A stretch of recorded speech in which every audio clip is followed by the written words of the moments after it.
ဝယ်လာအလုံးမိသားပါကျွန်တော်တို့ဖိုးကြပဲဖြစ်ပါတယ်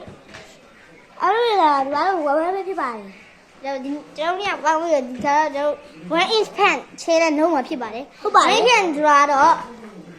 ဒီလိုမျိုးကတော့အဲ့လောက်ကဖြစ်ပါတယ်ဟုတ်ပါတယ်โอเคအရင်ဆုံးနေနဲ့ကျွန်တော်ရင်စားပါမယ်နောက်ဖူးရင်မင်းရင်စားဒီကျွန်တော်ရင်စားပါမယ်ဟုတ်ပါပါကျွန်တော်ရင်စားပါဖြစ်ပါတယ်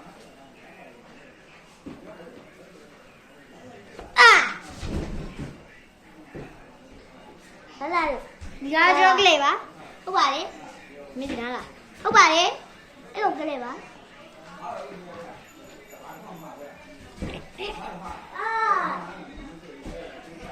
ကျွန်တော်တို့ပြေးပါလေ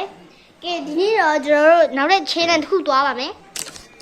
ကဲကျွန်တော်နောက်တဲ့တစ်ခုကတော့ကျွန်တော်တို့တွေ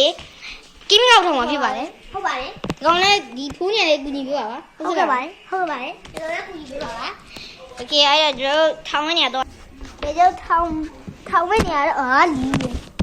ဆိုင်တယ်ငါတန်ကြပါလေโอเคကျွန်တော်ထောင်းမနေရရောက်လာပြီကျွန်တော်ထောင်းပြပါလေကျွန်တော်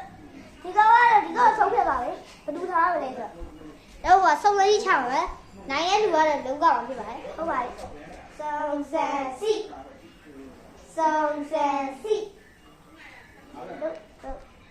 မင်းတော့လေသူနိုင်တော့သူလုံးကောက်အောင်ဖြစ်ပါတယ်လက်ကျွမ်းပါလေဟာဆိုရကျွန်တော်တိတ်မြင်လိုက်ဘူးနော်အဲ့တော့ကျွန်တော်နောက်ကပါထက်စားပါမယ်ဟုတ်ပါတယ်ကဲစုံစမ်းစီရှာလားစုံစမ်းစီဟုတ်ပါတယ်ကျွန်တော်လုပ်ခဲ့တယ်သူနိုင်တော့ပါပြီခင်ဗျာဟုတ်ပါဘူးတို့ကျဲပါလေအစားပါဗျာအဲ့တိတ်